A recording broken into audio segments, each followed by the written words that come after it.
Hello everyone, the bike you see here is for sale and I'll be selling this beautiful bike. Watch the video for full details on this. For price and the bike location, contact me on this WhatsApp number. Please do send me your name when you WhatsApp me and indicate your interest in the bike, and I will get in touch. My responses will be delayed as I will be checking WhatsApp between my working hours. I've provided details of the spares that have been replaced on this motorcycle. The current odometer is around 72,492. I replaced the spares as around 3,500 kilometers back, and the tires were replaced around 2,500 kilometers back. I'll walk you through the details and also add images. I did not make videos when I was doing that, I was too excited. As part of servicing the bike, full service was completed at Motorspark. Many of you might know Yasser. Engine oil was changed, air filter was cleaned, slash foam was replaced, all of that. Fork oil seals and dust covers were replaced. Fork oil was replaced and the complete fork was overhauled. And on the way of doing this, concept was overhauled and serviced. The horn was replaced. Front brake rotors were replaced with Kawasaki original spares. These cost around 47,000.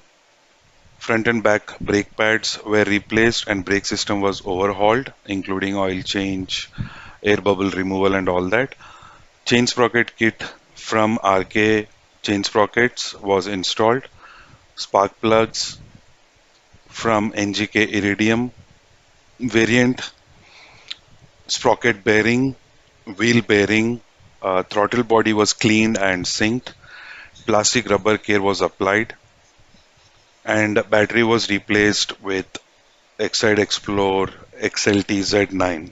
Moving on, around 70,000 kilometers on the Odo, which is approximately 2,500 kilometers ago, I installed Pirelli Scorpion Rally STR tires on the front and the back after watching a lot of YouTube videos.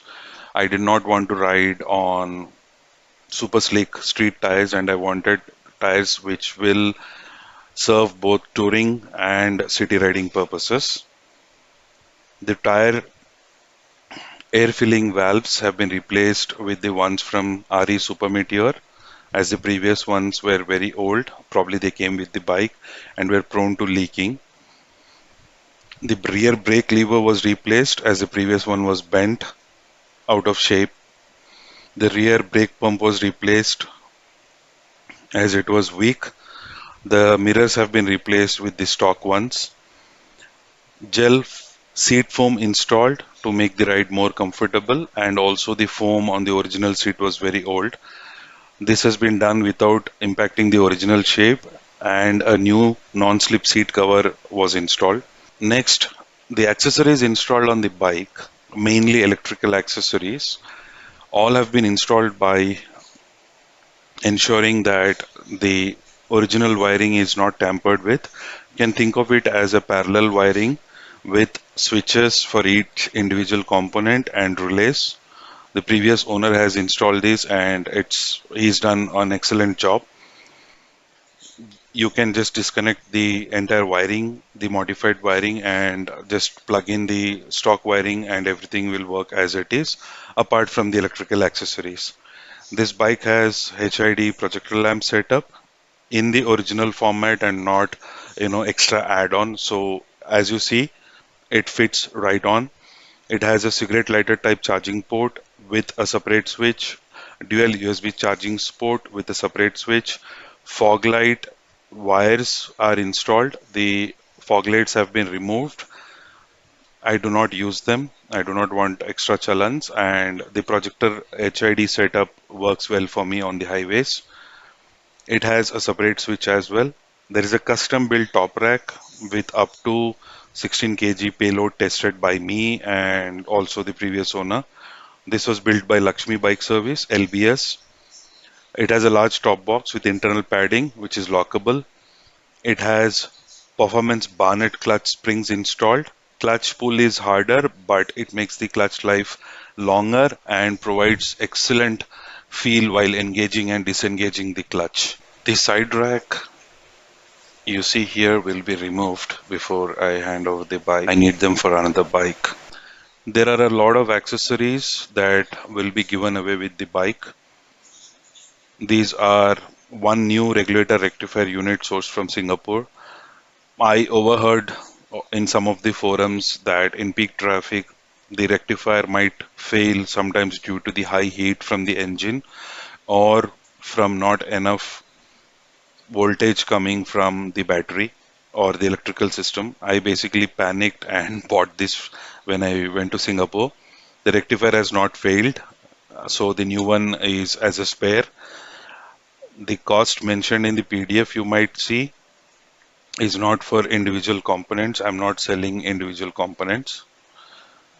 One new OEM throttle cable, one new clutch cable, one new air filter,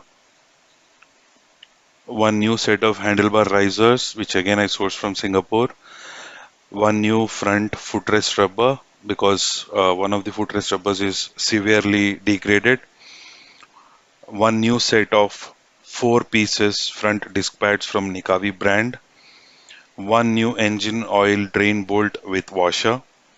This can be used whenever you change engine oil, or you can just use the washer and keep the bolt as spare. One new side stand shoe. This is unbranded. I bought it again in Singapore. One used front mudguard piece and one old brake lever, rear brake lever, which I just kept it when I replaced the rear brake lever. The following is the list of care needed items on the bike.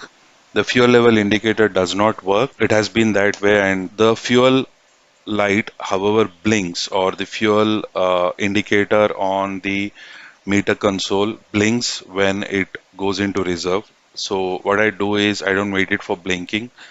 I put full tank, reset my trip meter, ride for 200 kilometers. Then again, I put full tank of petrol. I'm not much bothered with the fuel level indicator. Front footrest rubber needs to be replaced. The spare is already there.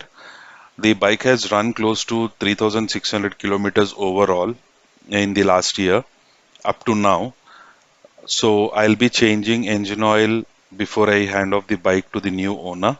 I'll probably try and do it next weekend or another weekend whenever time permits.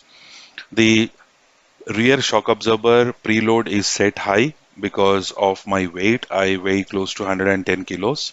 So if the new buyer is in that range, great. If not, the preload has to be brought down. PPF on the tank has faded. It's not scratched. The tank itself is not scratched. The PPF will have to be removed. The inners of the tank have not rusted. There is no rusting problem with the tank.